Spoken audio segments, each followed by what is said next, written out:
Hello everyone and welcome back to the channel. Today we are reviewing Ease Astro's EM31 Pro strain wave mount. This was sent to us from Dan over at astroworldtelescopes.com and we really appreciate it. Dan, thank you very much. All right, let's jump right into it. So as you can see here, we've got the RedCat 71 with a 6200 ASI MC Pro mounted to it, and then mounted on top of the RedCat 71 we've got the Rokinon 135 with a ASI 2600 mounted to that. We have an ASI Air controlling each of the devices, each of the telescopes rather. This little telescope here is capable of carrying 33 pounds without the counterweight and 44 pounds with the counterweight. I don't have any counterweights right now, but I don't have a really heavy scope mounted to it either. But it's at first glance, it's a very nice, well-made mount. It's got some carbon fiber pieces around it. It's got some bubble levels on it, and it's very impressive, and it's very quiet and very smooth. It comes with a hand controller, and in order to use the hand controller, you have to either plug it into the bottom of the mount or into the back of the dovetail here of the saddle. But to start off, you have to you get it in the menu mode, and right now it's parked. So in order to move it, we're going to have to unpark it.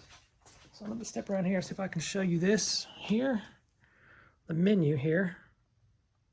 So you have to hold down the little red button, get it into the menu mode, take it to the parking, and we're going to unpark the mount. And then this is your move mount. So this is a lowercase, is it moves like a slow, and this is a move faster. So we'll put it in slow mode, basically. See, it's moving, but just barely. So then when we hit the faster button, then it really moves. You can barely hear it. It's got a nice little sound to it.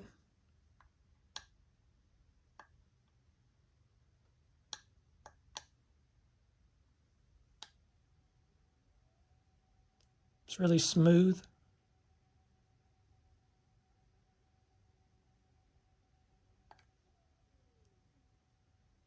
I'm just going to show you something here.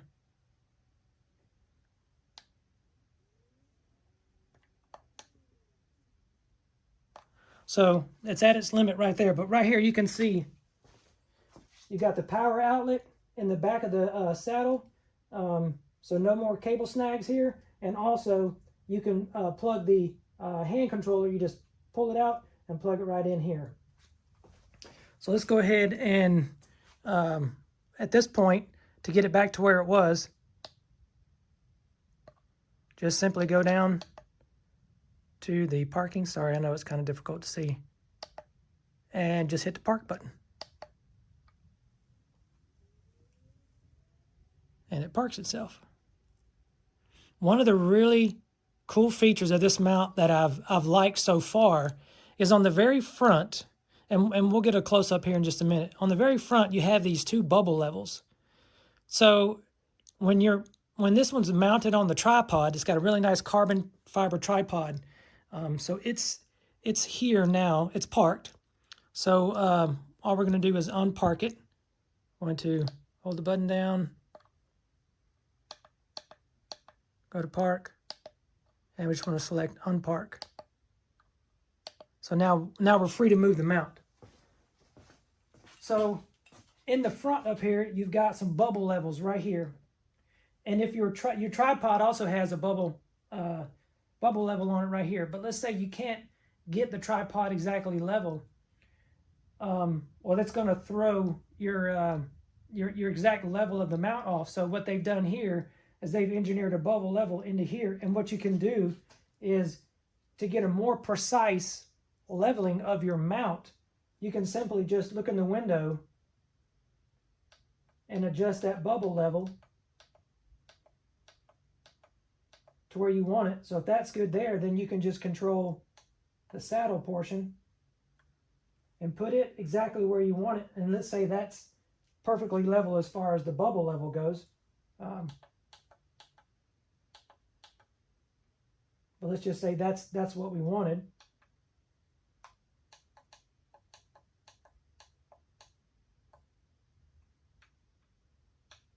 Anyway, I'm just trying to get the bubble level to get a little closer.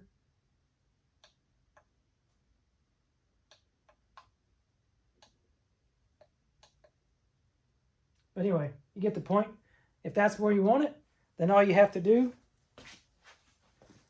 at that point is go back to your parking menu and just set the park. So now we have a new park position. Set park. Yes. So now it's parked. But we also want to be able to move it. So we want to be able to move it. So we want to keep it unparked. And then, of course, the regular menu, you have the alignment features,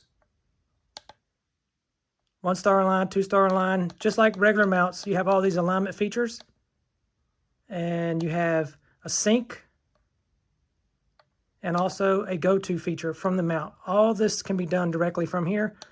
Also, very important, your tracking. If you turn the tracking on right now the tracking is turned off. Because if you leave it on right now, then it's going to sit there and move. If you leave your scope unattended, it's going to sit there and move. So right now, for this one particularly, the tracking is already turned off. And of course, you can do sidereal or solar. And then the settings menu, date, time, setup, site, display. There's a buzzer. Haven't really messed with the buzzer. The meridian flip, you can put an auto meridian flip. And then you've got your normal configurations like every other mount has. But one of the most important things out of the box, when this comes out of the box, this thing folds up into a very small camera case, and I'll show you that later on. You adjust the mount like this.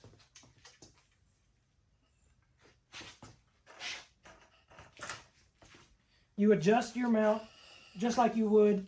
You get your altitude settings right here, and then it comes folded up. So when it comes out of the box in the little camera case, this thing is folded all the way down 90 degrees, and the saddle is turned 90 degrees. And when it comes that way, you can't just turn it on and let it go.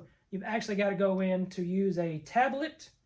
You can't use an iOS device. You got to use a tablet or go to a website, a computer, and go in and set your device on how you want it. That's the first thing, is a warning about that out of the box. But once you get that set, it has these really smooth operation adjustment knobs here. It's very, very fine adjustments. It works just like any other mount, but these are real.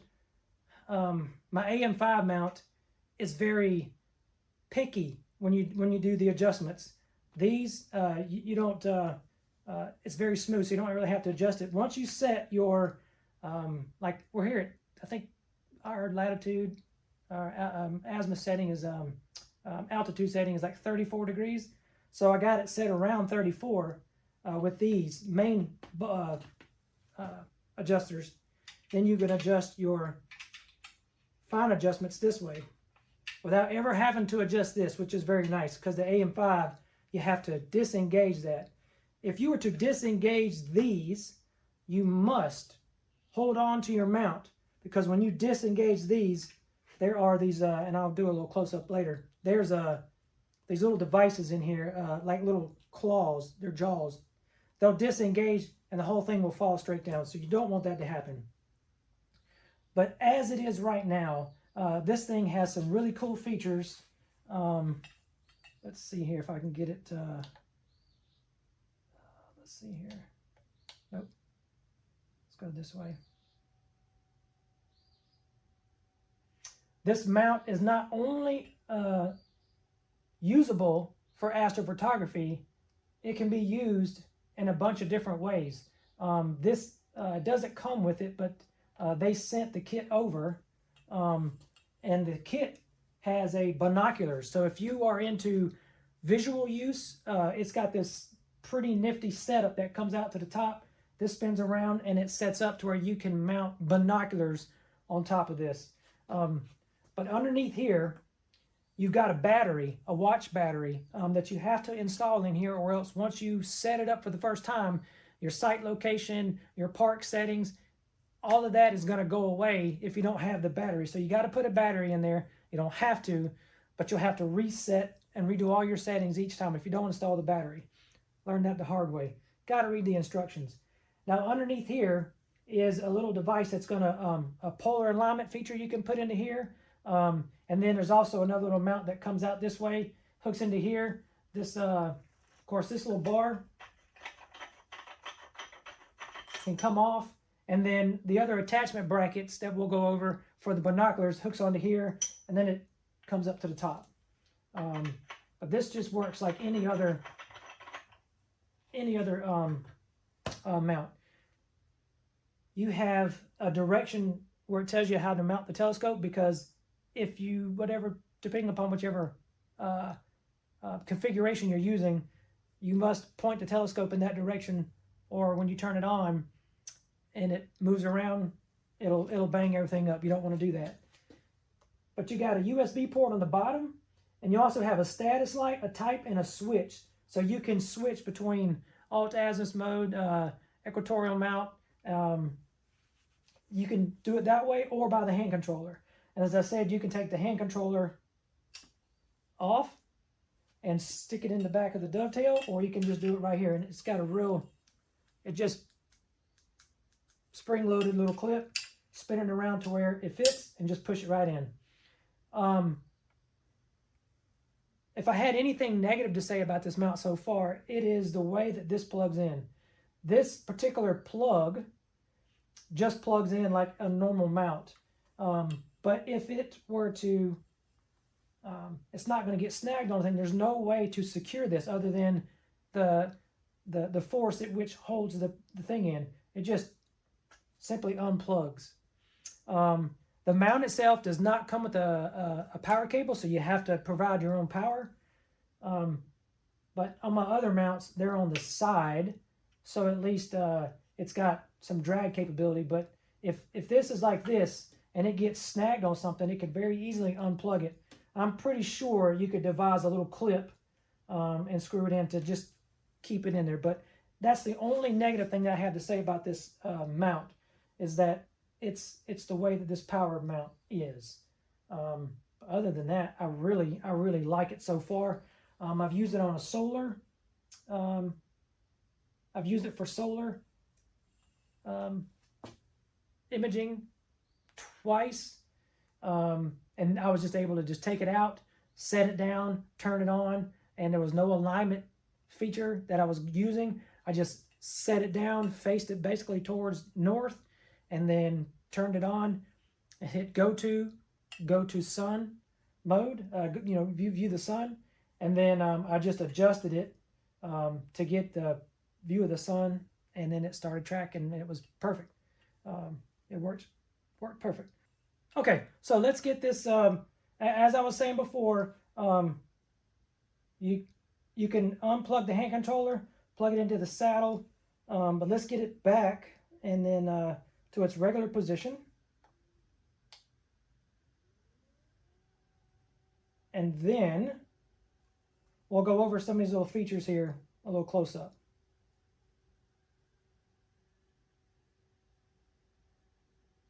And I'm going to leave this just like it is for now, so that way we can get a little bit closer view of what's going on. Okay, as I was saying, we've got your altitude adjustments right in here. And inside these little, inside the mount itself, you have these little gears that mesh like this. And it tells you that if you loosen both of them, so I'm supporting the mount with my hand, because it tells you as soon as you loosen it up, you can see those jaws opening up. You can see inside here, there's a gap. See that gap? You can see it move. So you have to make sure when you tighten it back up, you got to make sure those teeth are engaged in one another and they're not, there's no gap. Because if there's a gap, it's not seated right. You got to make sure they're seated. Once they're seated, then you can just move on with the fine adjustment of your altitude knob. And the same goes for your azimuth.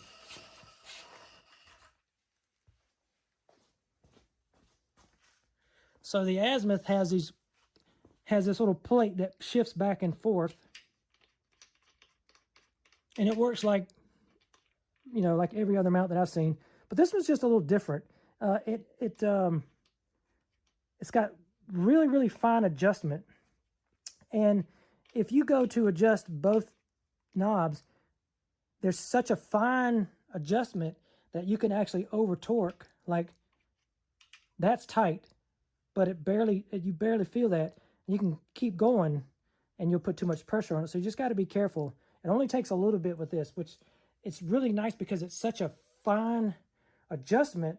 You only need to adjust it a little bit when you go on, trying to do your polar alignment.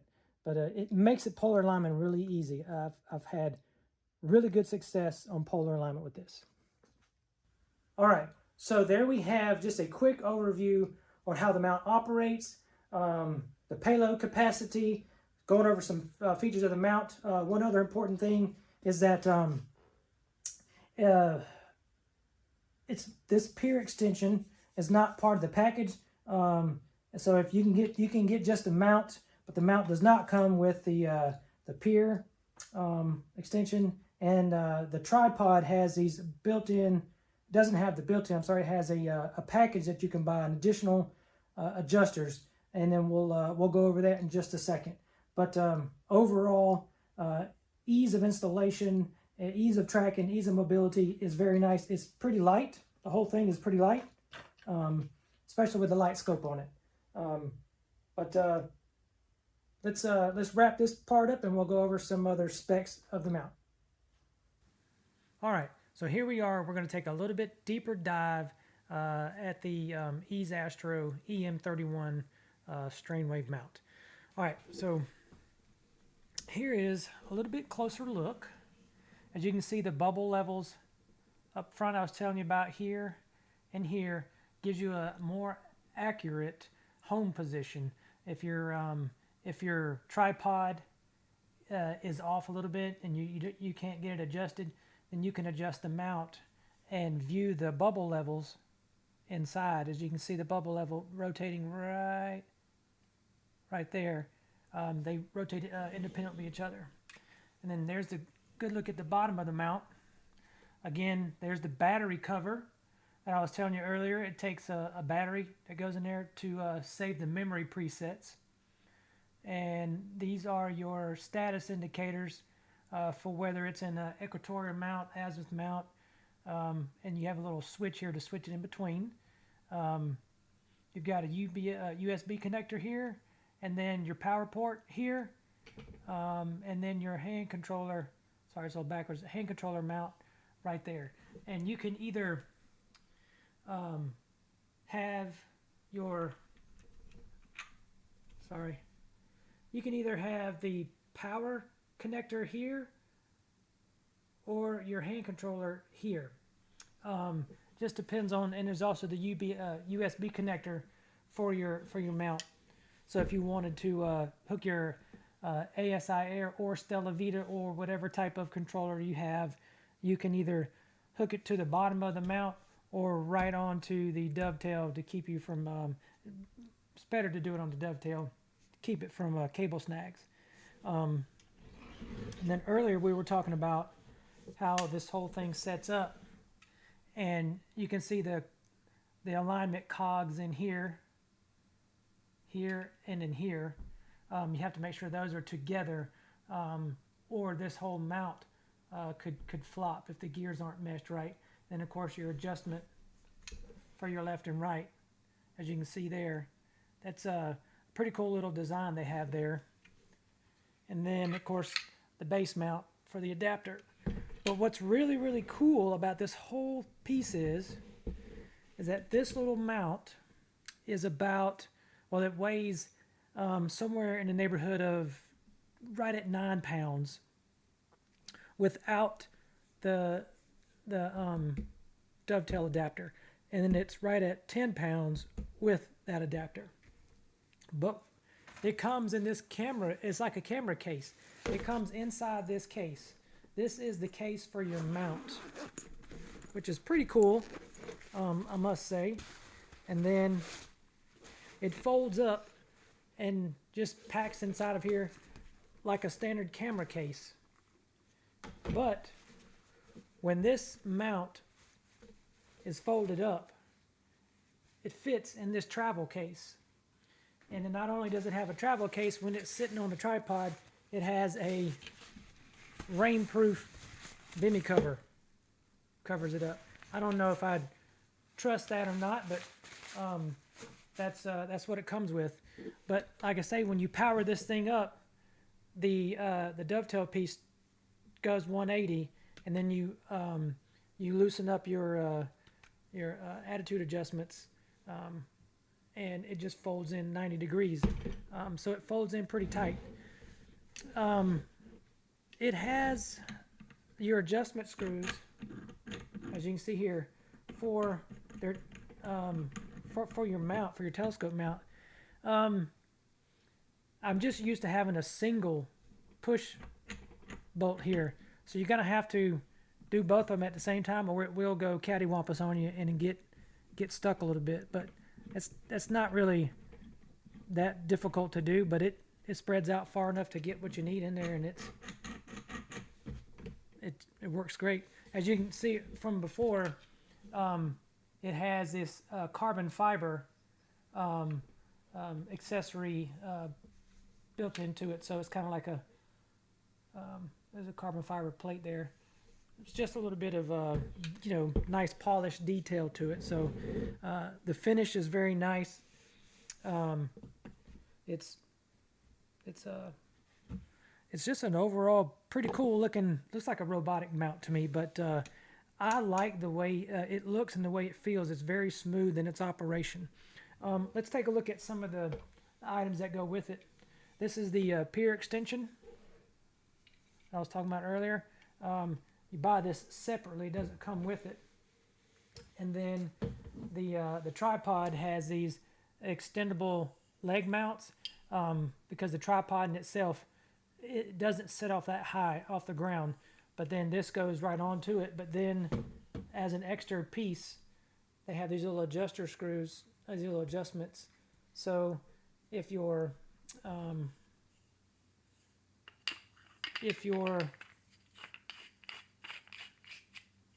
sitting outside and you need to be able to adjust your tripod up or down, you have this little adjuster piece here that and you can either adjust it up or down. And that's pretty nice. It's a good feature, I think. And of course, here is the tripod. It's carbon fiber. I actually like this one a lot, but I'm unsure of exactly how. So when you go to put these on, you have to get them on really, really nice and tight. If you don't, well, let's just say you have your adjusters adjusted all the way out to give you that 2 or 3 inches of extra room.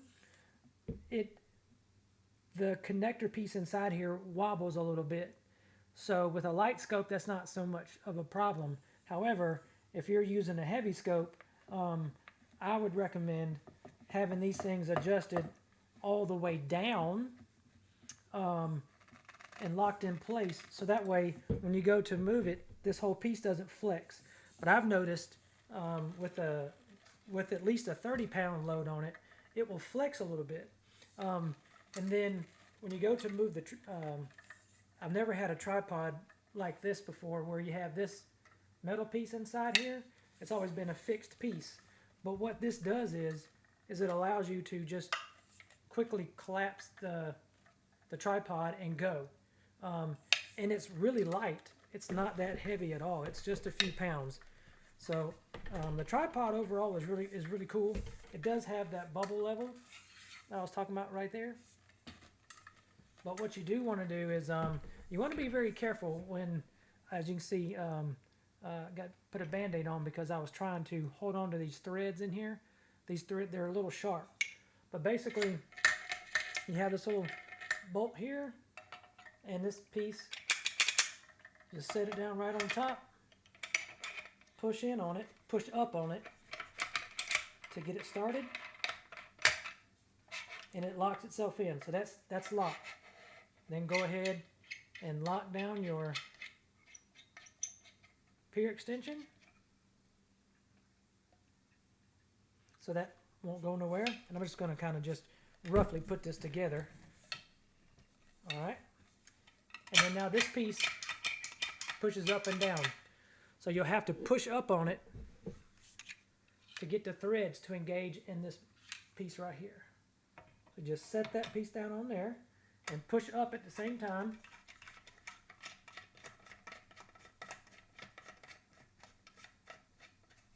And there you go. Now you have that, you have your EM31 mounted to your mount, and if need be, you can just loosen this up just a little bit, loosen your mount brackets on the side, and now you can rotate your mount to get it lined up over the tripod, so that way when you're doing a flip or anything like that, you're not crashing your scope into the pier or anything. And then tighten it back down as needed. And there you go. All right, that covers that. Let's put this off to the side just for a moment so it won't fall over. All right.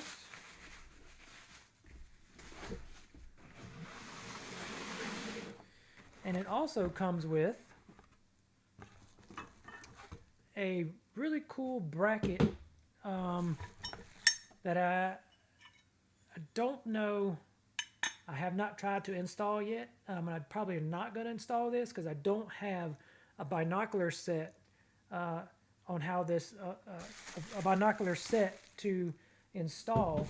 But if you were going to use a set of binoculars, Astro binoculars, it comes it doesn't come with that, but it has an available kit for that. I think that's pretty awesome because that means you could use this for a couple different ideas. All right, so let's talk about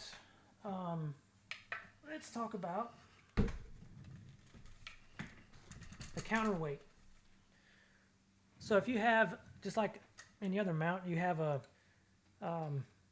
this is capable of having, I believe, 33 pounds without the counterweight, 44 pounds with the counterweight, and it does not come with your counterweight bar. But this particular mount will support up to a counterweight bar that's less than 20 millimeters. And I believe the reason for that is not because of the weight, but because of the spacing in between here. Because when we turn this on and we get a good measurement, 19.91 millimeters. So 19, let's say 19.9. So 19.9 millimeters. It's less than the 20, but if you look at the gap, it's real close. There's a real close gap in between here. It's not that much at all, probably 2 millimeters, maybe 3 millimeters. So I believe that's the reason for that. And then the max counterweight that you can have on it is 11 pounds. And this particular this particular counterweight bar is the one that I have for my AM5. So then if you need one, you could just use your AM5 mount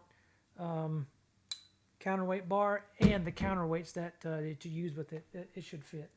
No problems there. So what we're going to do is we're going to go in and look at the app. Here's another little, just a little bit closer up look of the hand controller. And again, what I was talking about before is if you want to hook your hand controller in, it's spring loaded, and you just rotate it to where it lines up and just push it in, and it's there. It's not going to come out. The power cord though, what I was saying before is I just dislike the way this power cord is. It doesn't have a snap in. It's not going to fall out. Okay, it's not just going to come out. It's a nice tight fit. However, with my look, the way things are, it would probably drag, and then it would get pulled out. But I wish there was a way to, maybe we can 3D print a clip and put it in here to hold that together so it doesn't get pulled out. But that's where the power goes.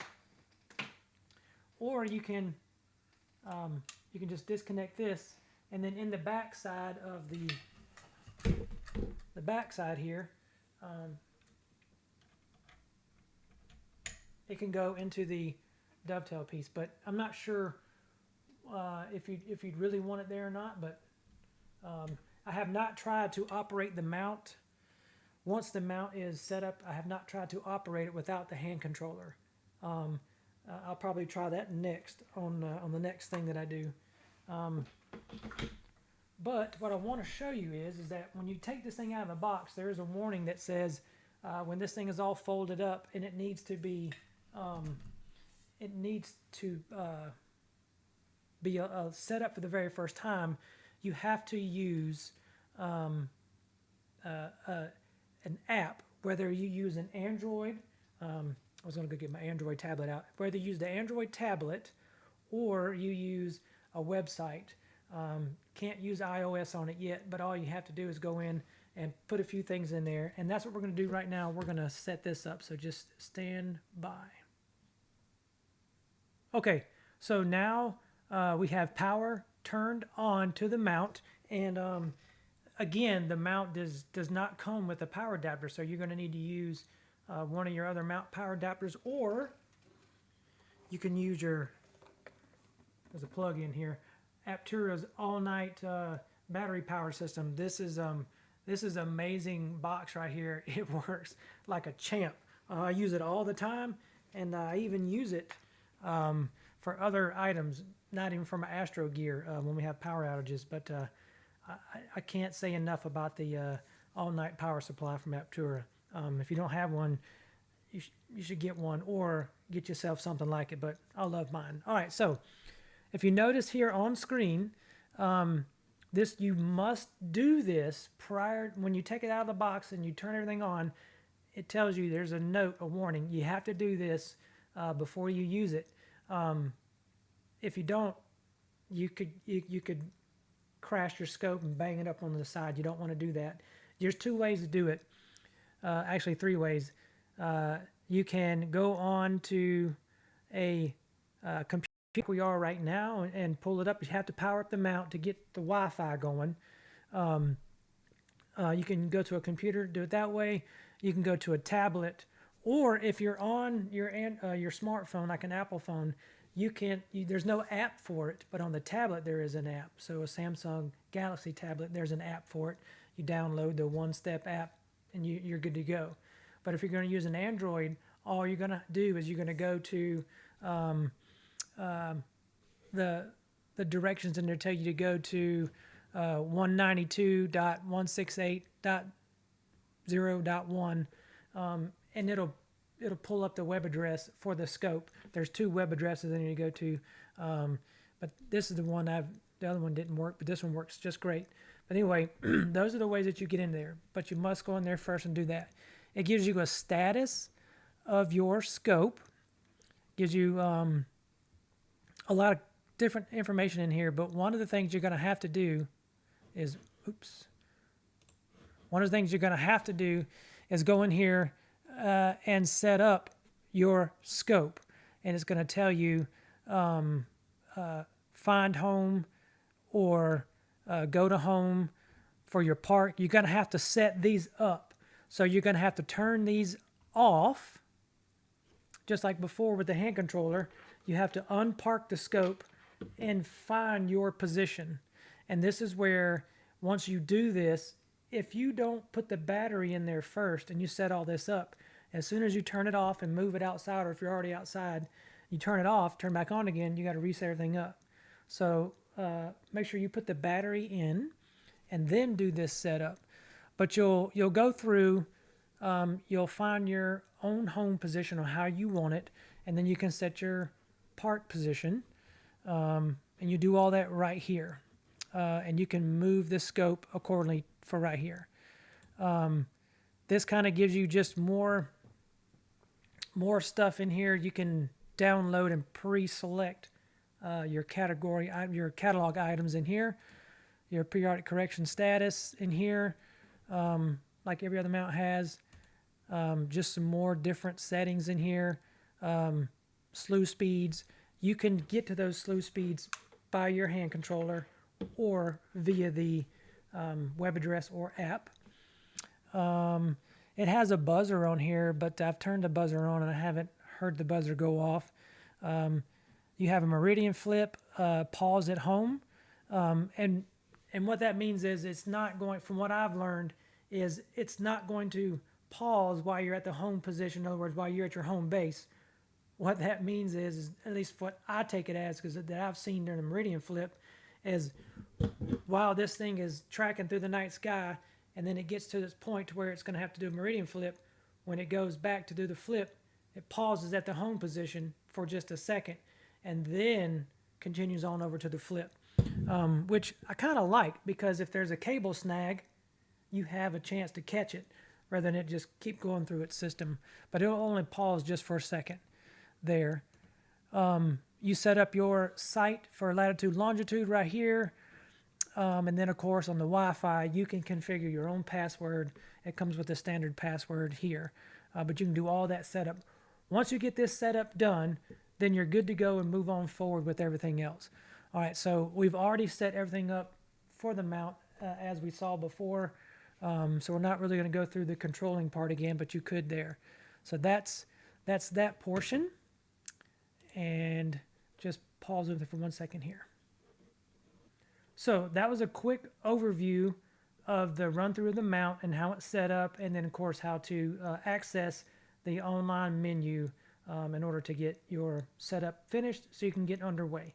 Now we're going to take a quick view of the manual system, because there's a couple things I want to point out and just go over some of the things that we talked about before. So let's get looked at it here. I got a few of them written down here. So basically, this is the EM31 Pro's harmonic strain wave mount manual. And sorry, I got to be on the right page here. Here we go. All right. We're not going to read everything in here, but there's some things I'm just going to want to point out. There's the weight of the body that we talked about before. The payload amount, 33 without the counterweight, 44 with the counterweight. It's 15 kilograms and 20 kilograms respectively. There are some of the names that we talked about before where those little adapter plates come off to make it Los Mandy versus Vixen style. We talked about the counterweight bar. Let's see here. This is the optional accessories that we talked about, the tripod with the extenders, which were the longer tubes, and the adjusters here. Those are pretty nice little adjusters. Again, remember that if you have those adjusted out any at all, it makes it unstable and it wobbles a little bit, the connector point. So I don't know how that would be with a heavy scope loaded into it. Let's see here. Here is a picture of the top-mounted bracket that was in the box for the binos, the telescope stuff, telescope biners. I'm not really sure if that's what you call them, but yeah, binocular telescopes.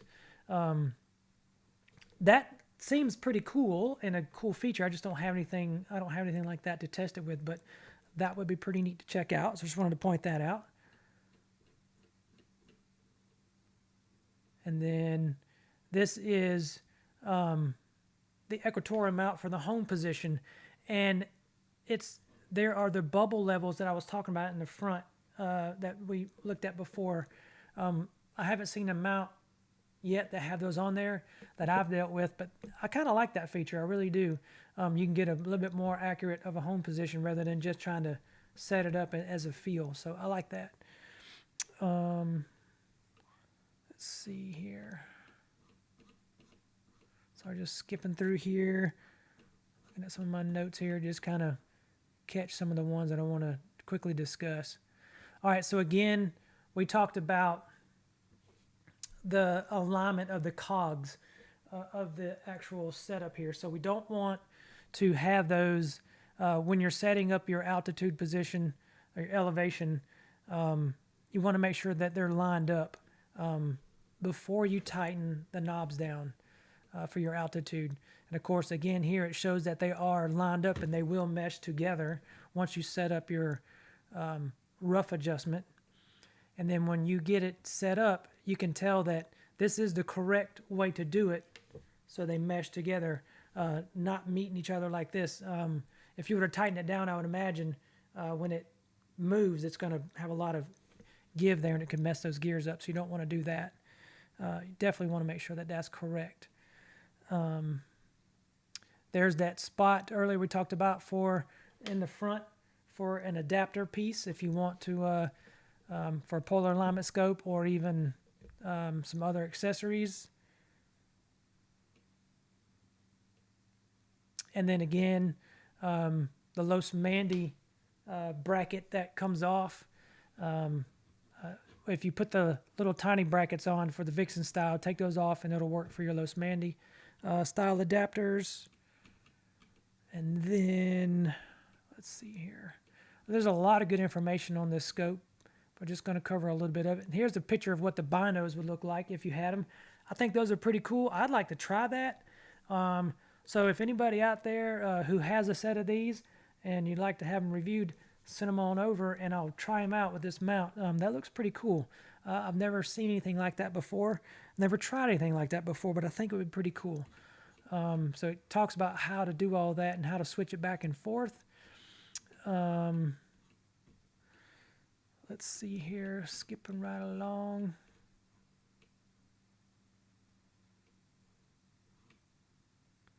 It tells you where you can mount your hand controller at. And then, of course, it talks about the modes in this.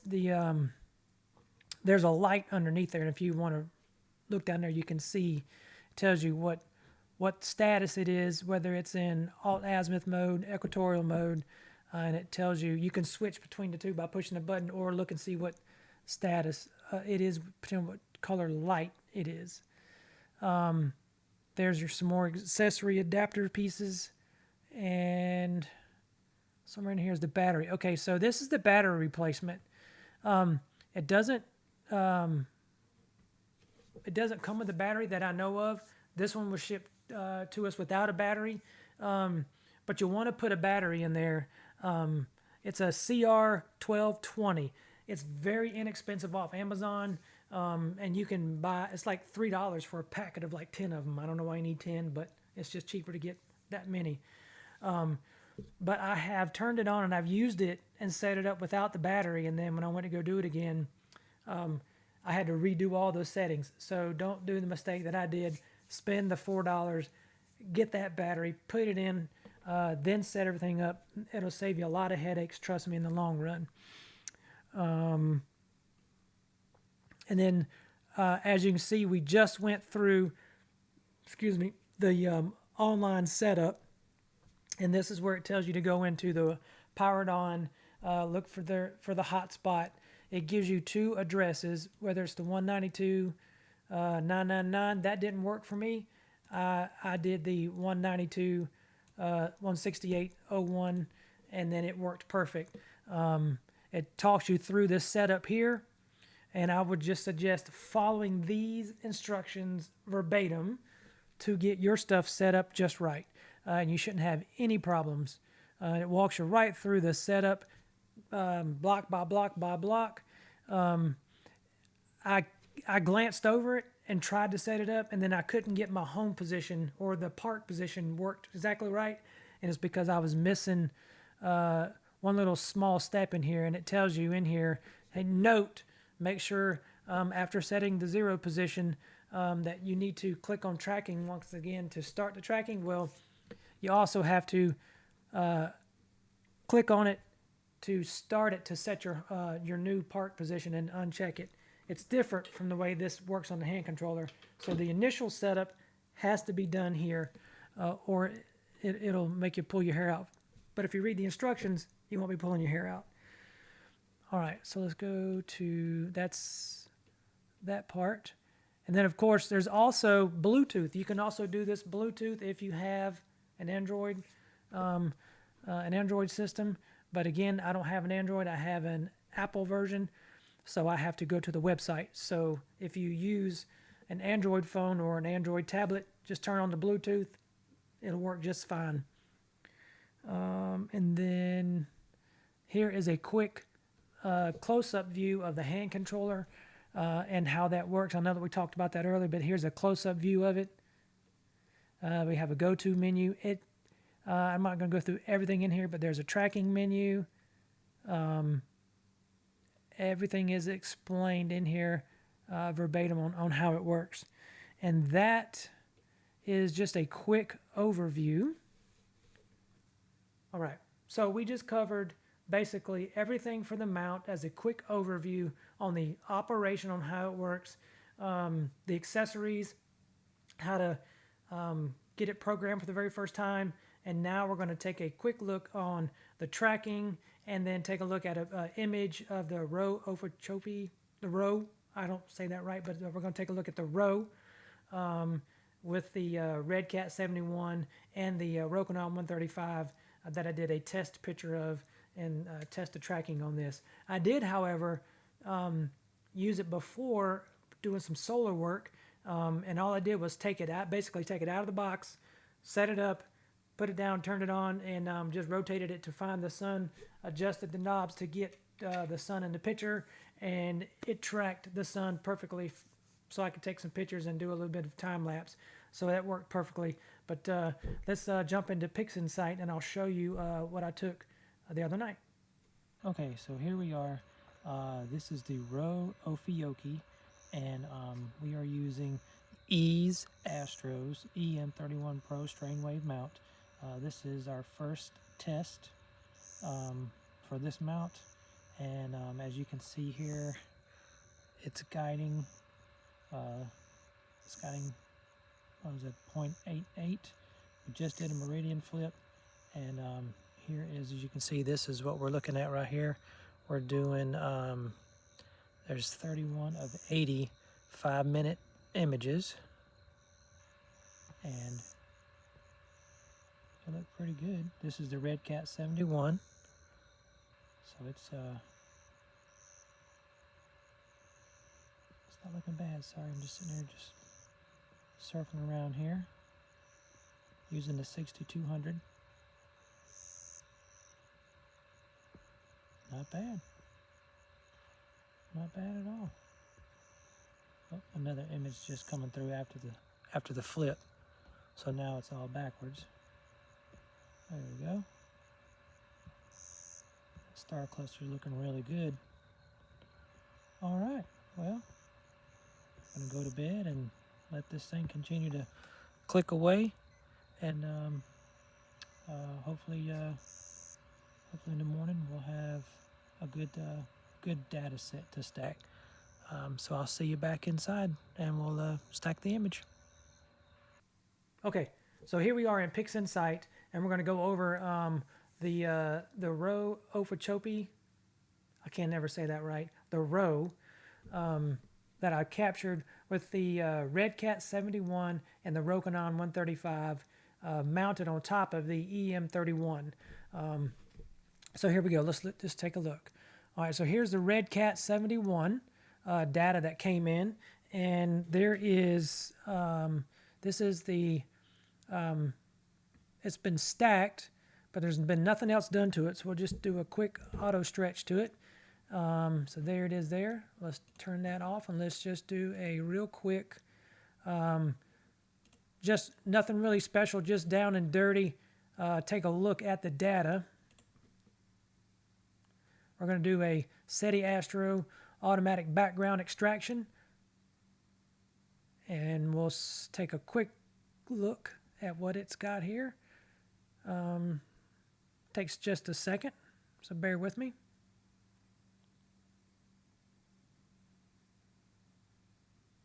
All right, so that's done. Let's take a look at the extracted background model. All right, that looks good. Don't need that no more. Let's get rid of this. Yes, we can get rid of that. And this is after the automatic background extraction. So that's not bad at all. Let's just quickly, we don't need to, but let's just quickly crop these. I don't have, and I don't have the proper size filter drawer for a full frame camera. I only have one, and I have two full frame cameras.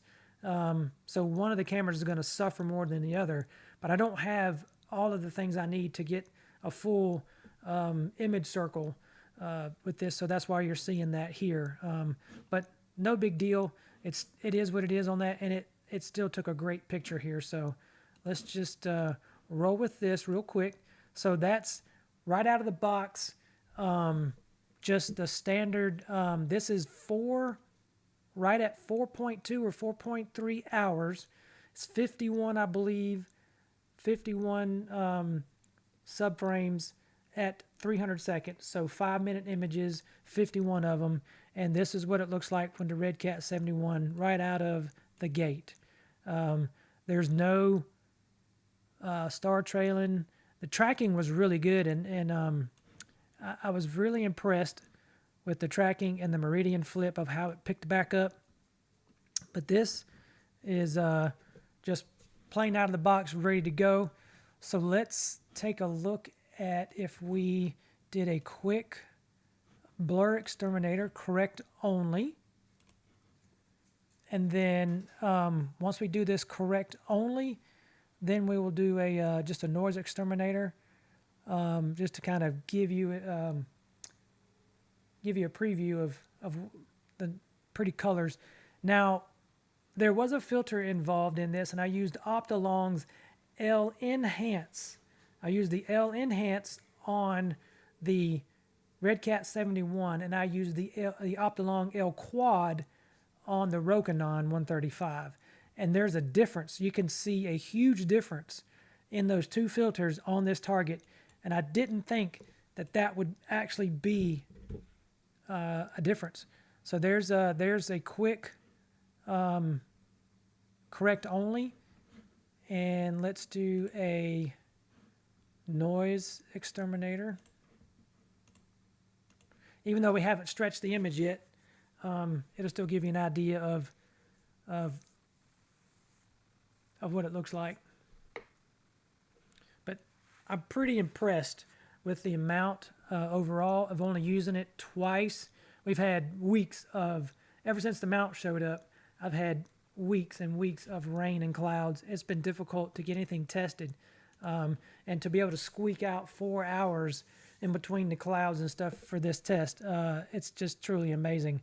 This looks really good, and it's not even really stretched. So let's do a quick, we could do a Ease Astro on it, but I'm going to use GHS, just a quick GHS stretch here to give it, let me reset everything first. And then let's just do a real quick stretch here to see what we're working with. Don't want to overstretch it.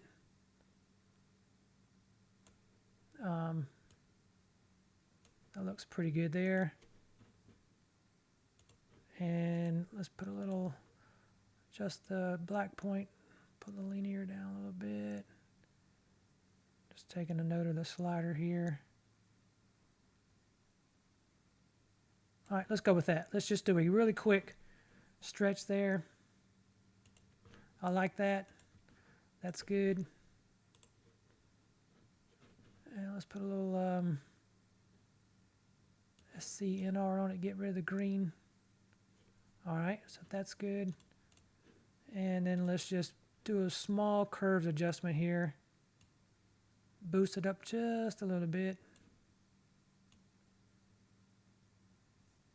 Try to get a look at those colors. That looks nice.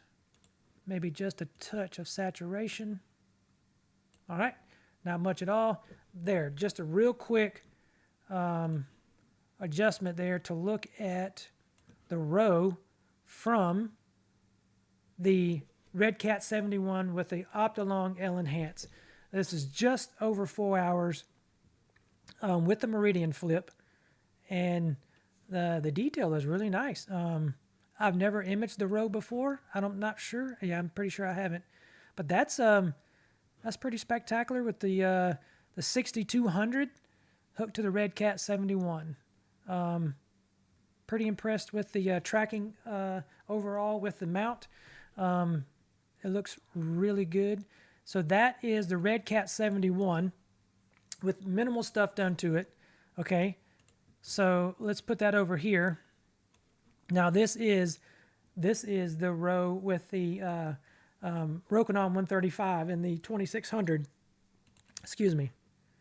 And now this one has had a little bit of processing done on it, and this is it would have been 4 hours. However, it's only 3 hours and it's either, I can't remember, it's 3 hours and 21 minutes, but I think it's 21 exposures of 10-minute images off the Rokinon 135, and that's what I came up with for this.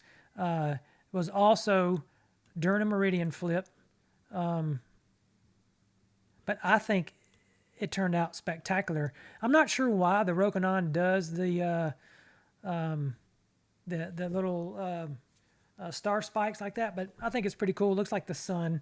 I don't mind it at all. But I think this turned out very well. Really impressed with the overall tracking. The average tracking through the night that I was looking at when I was monitoring it was at a 0.7 or below. There was sometimes that it got to 1.2 or 1.3. But it is what it is on that. But still, I mean, there was no issue here. But I'm just overall really impressed with the overall build quality and the track quality and the image quality that this mount can produce. So I have to say a huge thank you to Dan at Astroworld Telescopes for sending this over. I really appreciate it for letting us take a look at this mount. I hope that I get to keep it for just a little while longer. There's a lot of testing I want to do on it. I want to put a heavier load on it. I want to use it, put the counterweight bar on there, put a counterweight on there, and see if it will handle right at the 44-pound load that it says it can handle. And then do some more testing on it. And then I want to do some more solar testing with it as well. See how well it tracks the sun over a 5-hour period for doing the solar time lapses that I like. But again, thank you very much, Dan. And if you haven't had a chance to go out and check out Astroworld TV at astroworldweb.com, please do. Every Wednesday and Friday at 8 p.m. Come and hang out with us out there on the chat and learn about astrophotography. There's always somebody on there that talks about how to do things, and there's someone always in the chat. And if you can't get it answered in the chat, join the Discord. Put it in Discord. Someone's always going to be there to help you out. And it's a great thing because that's how I've learned to do a lot of things, especially Super Dave on there knows a lot about PixInsight and will show you all kinds of things. He's like a master at PixInsight, so appreciate that. Again, thanks again, Dan, AstroWorldTelescopes.com. And if you want any type of gear, take a look down in the links below for AstroWorldTelescopes.com. It's free for you to use, but it helps our channel out. Please check those links out. And then again, until next time, clear skies, everyone. Appreciate you.